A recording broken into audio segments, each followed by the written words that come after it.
উপস্থিত যশোর, মাগুরা, ঝিনাইদহ, কুষ্টিয়া, চুয়াডাঙ্গা ও মেহেরপুর থেকে আগত ভাই ও বোনেরা, আসসালামু আলাইকুম। আসসালামু আলাইকুম। ভালো আছেন আপনারা? আলহামদুলিল্লাহ। প্রিয় ভাই বোনেরা,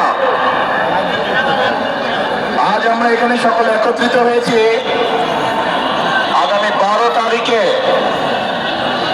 বাংলাদেশের মানুষের যে রাজনৈতিক অধিকার বিগত প্রায় 1 যুগেরও বেশি সময় আগে কেড়ে নেওয়া হয়েছিল, বাংলাদেশের মানুষের যে অধিকার বিগত প্রায় 1 যুগ আগে কেড়ে নেওয়া হয়েছিল, সেই অধিকারকে প্রয়োগ করা, যার জন্য গত 1 যুগে হাজারো মানুষ গুম খুনের শিকার হয়েছে, লক্ষ লক্ষ মানুষ গায়েবী মামলার অত্যাচার নির্যাতনের শিকার হয়েছে।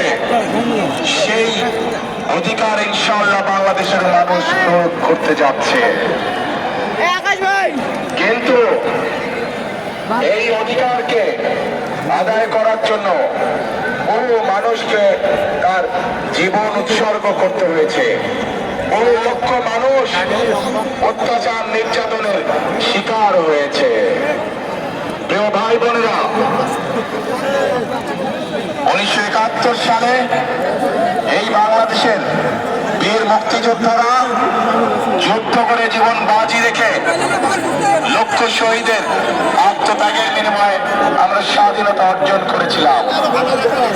একইভাবে 2024 সালের জুলাই আগস্টে ছাত্র জনতার আন্দোলনের মাধ্যমে সেই স্বাধীনতাকে আমরা রক্ষা করেছি।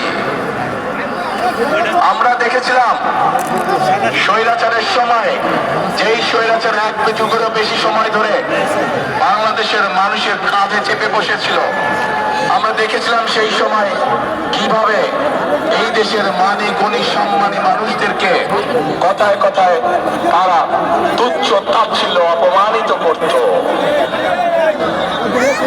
আমরা দেখেছিলাম কিভাবে ভিন্ন মতের রাজনৈতিক নেতৃবৃন্দ কর্মীদেরকে বিভিন্নভাবে অত্যাচার নির্যাতন তুচ্ছ তাচ্ছিল্য অপমানিত করত তারা। প্রিয় ভাই বোনেরা, 2024 সালের 5ই আগস্টের পরে আমরা ধরে নিয়েছিলাম